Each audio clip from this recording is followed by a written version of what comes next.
I recently followed a very cool tutorial that combined vivid watercolors with black acrylic paint as well as white doodly accents. It was a unique style that I found inspiring. I'll link the artist's information below.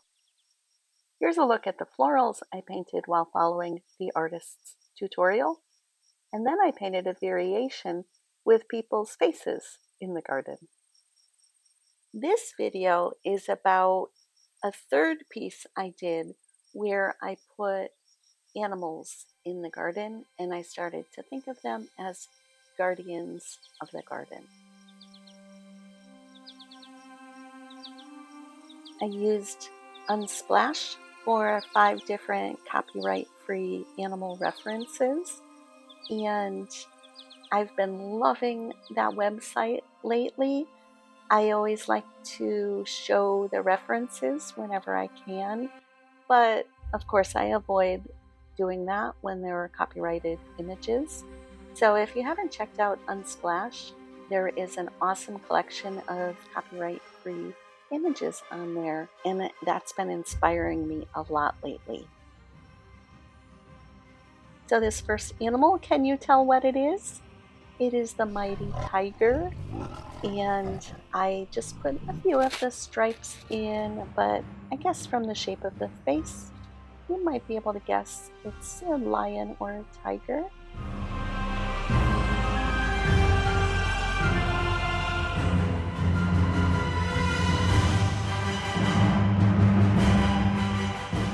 This animal of the 5, I think, is the least guessable of what it is. You might think it's a bear once you see it finished, but it was actually a wolf. Here's a look at the reference.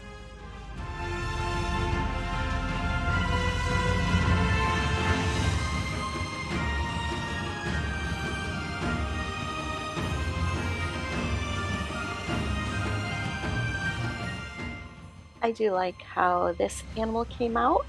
I like how it's straddling the middle of the sketchbook spread, and I like how its size is different than the other 2 animals. And it's a giraffe.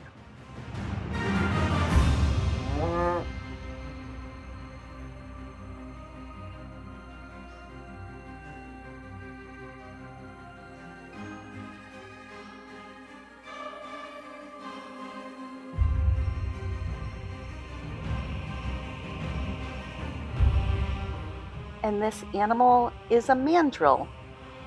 Look at that adorable face.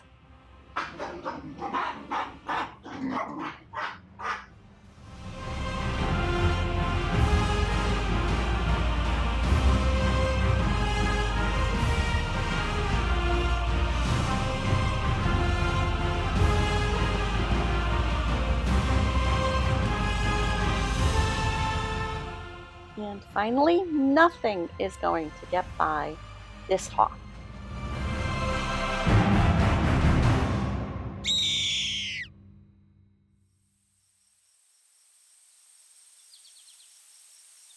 Then I used a variety of petal shapes and decorations to surround each animal's face.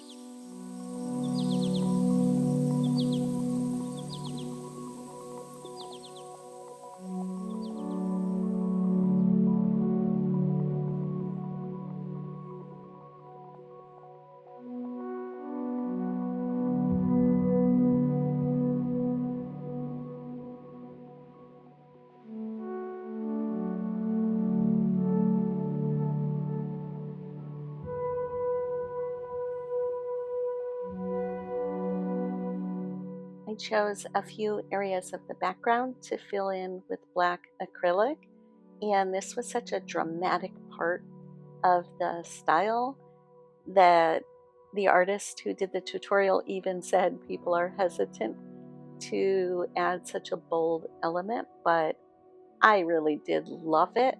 It gives such a unique and dramatic effect.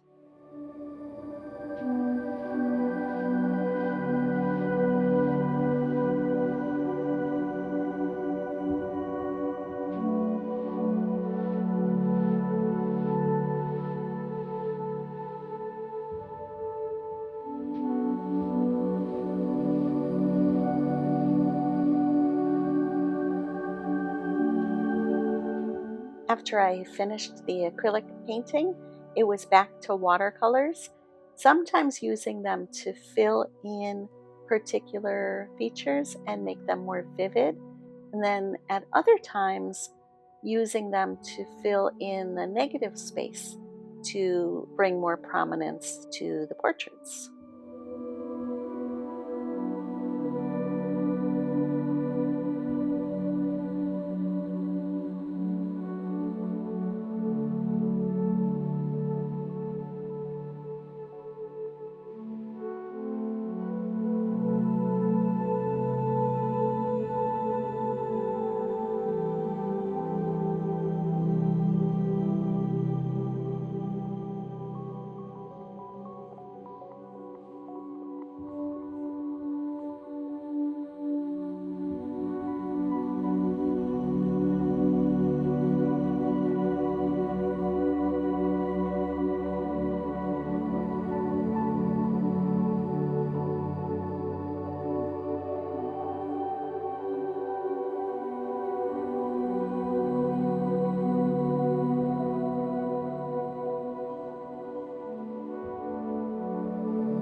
I used some Posca pens to add some different colored dots in the background.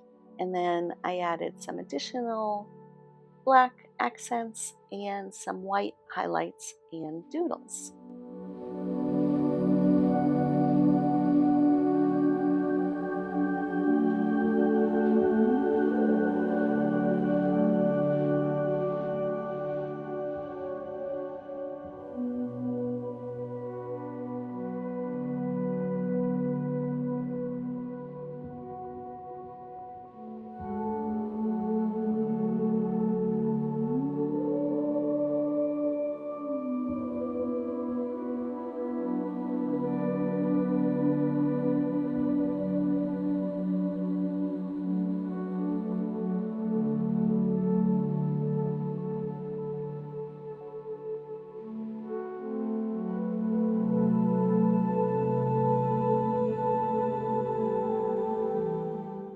I liked seeing how all the different media worked together to create this effect.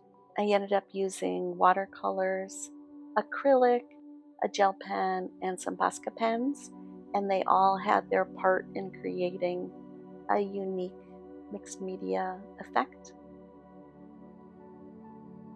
And it just made me think about how the sky is really the limit when it comes to grabbing art supplies and playing around for different effects.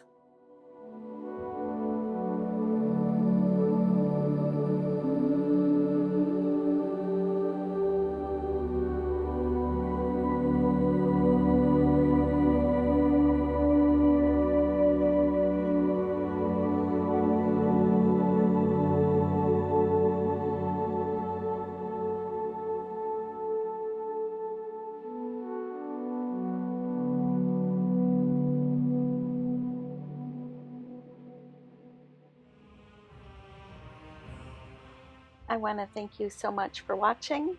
Please let me know what you thought. And here's a look at my finished spread. Take care.